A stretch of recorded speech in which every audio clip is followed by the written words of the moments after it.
नमस्कार दोस्तों, स्वागत है आपका मेरी चैनल लोकेंद्र जी की रेमेडी में।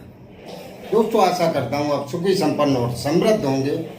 उसके साथ खुश रहना बहुत जरूरी है। जो लोग खुश रहते हैं उनके जीवन में कभी भी कोई समस्या ज़्यादा देर तक अंदाजी नहीं कर पाती। तो चलिए दोस्तों, आज की वीडियो का विषय एक बहुत ही सुंदर और कारगर विषय है। ये क्रिया उन लोगों के लिए है दोस्तों, जो लोग पैसे के लिए दुखी हैं। वो कई तरह की मेहनत करने के बाद भी उनको उतने पैसे नहीं मिल पाते हैं जितने उनकी ज़रूरतें हैं। उनकी ज़रूरतें पूरी नहीं हो पा रही हैं। या फिर कुछ लोग ऐसे हैं जो मेहनत तो उनकी बहुत ज़्यादा है और पैसे उसके सामने बिल्कुल एक तुच्छ मात्रा में आ रहे हैं। तो दोस्तों, आप समझ लीजिए, कहीं न कहीं कोई बाधा आपके जीवन में अवश्य है। या तो आपके ऊपर कोई नकारात्मक शक्ति काम कर रही है, आपके साथ में है, आपके घर में है, आपके फैमिली मेंबर्स के साथ है, या फिर किसी ने कोई टोना टोटका कर रखा है, आपकी लक्ष्मी बांध रखी है, या फिर कोई भी कारण हो सकता है। किसी ग्रह का, जो दुष्ट ग्रह हैं उनका भी प्रकोप हो सकता है। दोस्तों, चाहे कारण जो भी हो, लेकिन इस उपाय को करने मात्र से आपकी वो सारी बाधाएं दूर हो जाएंगी और माता लक्ष्मी की कृपा आपके यहाँ हमेशा हमेशा के लिए बरसने लग जाएगी। दोस्तों, कितनी बार कहा गया है, इससे गीता में भी है, कर्मण्येवाधिकारस्ते मा फलेषु कदाचन। कर्म करो, फल तो मिलना ही है। लेकिन कितनी बार क्या होता है, अगर आप प्रैक्टिकली देखें तो आपने बैंक में लॉकर देखे होंगे, शायद आपके पास भी होगा। लॉकर की चाबी कैसी होती है दोस्तों? एक चाबी आपके पास होती है और दूसरी चाबी मैनेजर के पास होती है। क्या होता है? दूसरी चाबी मैनेजर के पास होती है। जब लॉकर खोलना होगा तब दोनों चाबी लगेंगी, तभी लॉकर का लॉक खुलता है दोस्तों। तो इसी प्रकार एक चाबी आपका कर्म है और दूसरी चाबी आपका भाग्य है।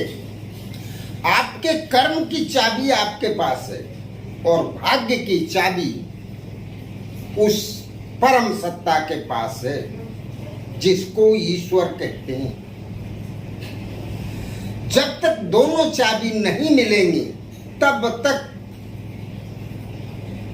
आपका फल, जिसके आप हकदार हैं, वो आपको प्राप्त नहीं हो सकता। तो इसलिए दोस्तों, ये शुरू करने से पहले मेरा आपसे निवेदन है, मेरी चैनल की मुलाकात जो भी पहली बार ले रहे हैं, मेरी चैनल को सब्सक्राइब अवश्य कर लें। उसके साथ बेल आइकन दबाना ना भूलें, जिससे मेरी आने वाली वीडियो आसानी से आपको प्राप्त हो सके। तो चलिए दोस्तों, आपको एक और बात बता दूं, पवित्र श्रावण मास की शुरुआत हो चुकी है दोस्तों।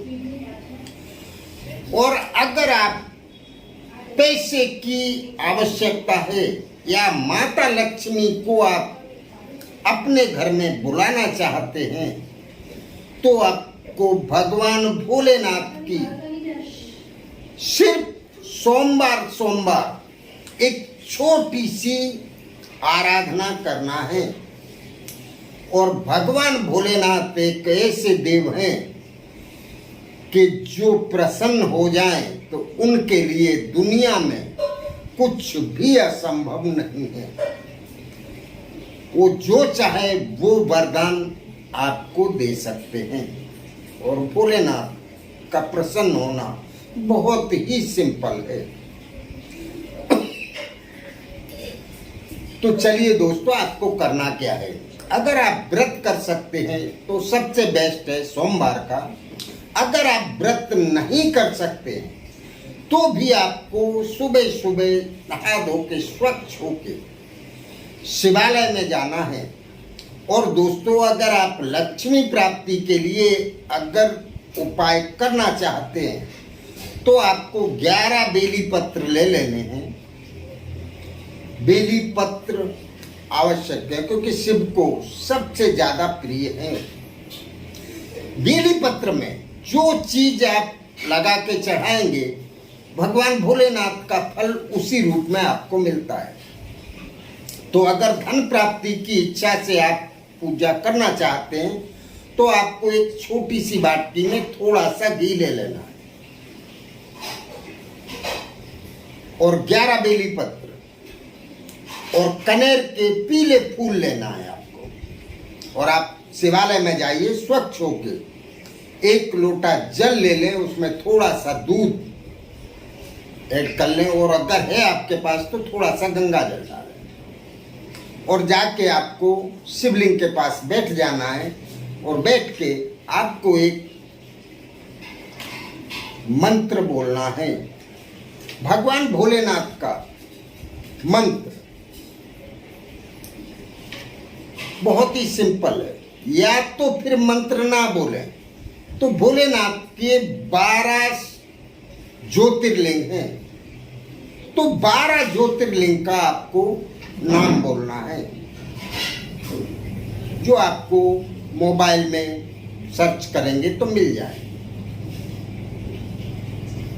पत्ते आपको 11 चढ़ाने हैं बेली पत्र के। वो पत्ता ले, 3 पत्ती का 1 पत्ता होता है, पत्ता क्रैक नहीं होना चाहिए। और तीनों पत्तों पे आपको इस अंगली से तीनों पत्ते पे घी का टीका लगाना है और पत्ता चढ़ा देना है, कनेर के फूल चढ़ा देने हैं। घी लगा के आप बेली पत्र भगवान भोलेनाथ को अर्पित करेंगे सोमवार के दिन। व्रत रखें तो और भी अच्छा है, व्रत ना भी रखें तो भी ये आप क्रिया कर सकते हैं। दोस्तों, 11 बेली पत्र आप चढ़ा दीजिए और जलाभिषेक भगवान भोलेनाथ के ऊपर आप कर दें।